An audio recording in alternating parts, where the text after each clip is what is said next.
We wanted to take this opportunity to talk about one of the investigations that's headed to the International Space Station.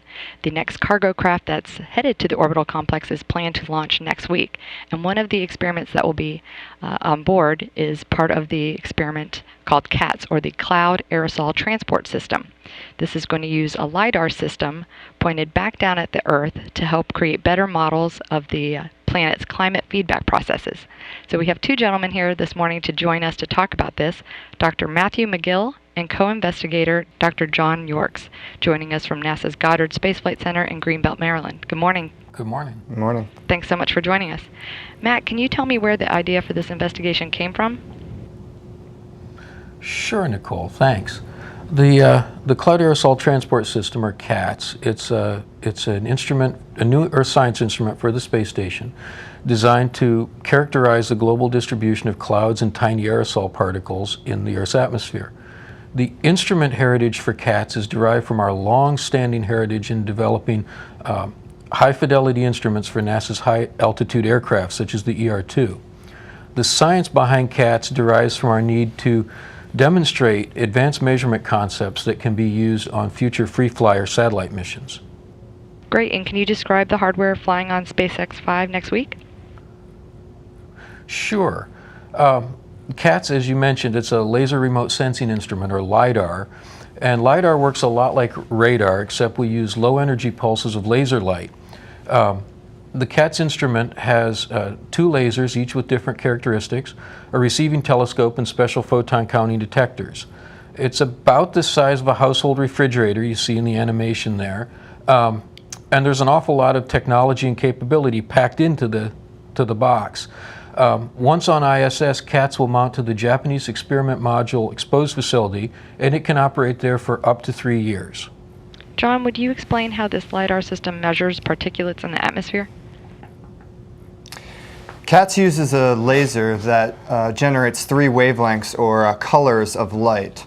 Internal to the laser, special optical crystals are used to generate these wavelengths by taking the energy of 2 photons and adding them together to create a single new photon. The final output beam is made up of all 3 of these wavelengths, and these photons are then transmitted to the atmosphere in groups at the speed of light.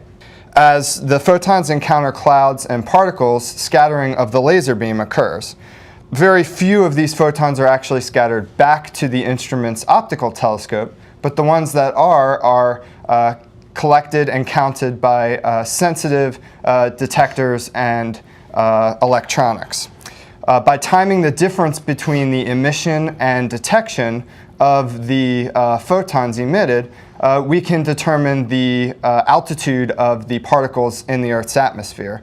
Thus, CATS will measure the vertical distribution of the particles in the Earth's atmosphere. Okay, and how does the presence of those particles impact the climate processes? Well, small particles from desert dust, such as dust and also ash from volcanic plumes are known as aerosols. Aerosols, besides their harmful impact on human health, can also impact climate by directly scattering and absorbing solar radiation. They can also indirectly influence climate by interacting with clouds. Clouds are one of the largest uncertainties in climate prediction because they are a key regulator of the planet's average temperature. Water clouds near the surface tend to reflect sunlight back to space, cooling the Earth's surface, while high ice clouds tend to trap the Earth's radiation and warm the atmosphere. Changes in the abundance or location of these clouds and aerosols can have a big impact on climate, even more so than the effect of greenhouse gases.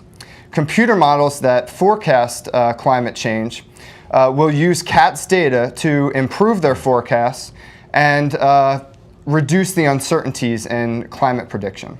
Okay, does the orbital path of the space station matter in terms of the data you're going to gather? The ISS orbit is a great match with the goals of the CATS instrument.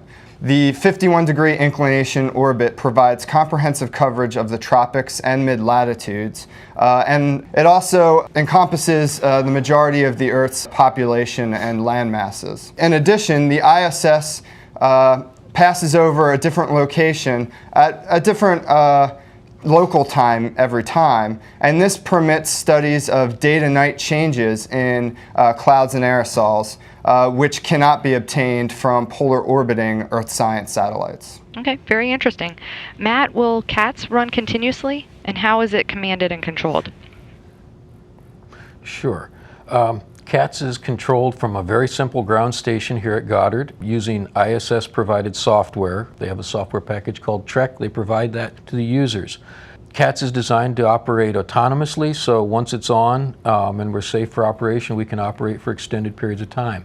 Now, because it's a laser, when astronauts are out and about, we do turn off the laser for safety concerns, and when there are docking vehicles, we'll turn off because the exhaust plumes from the vehicles can contaminate or damage our sensitive optics.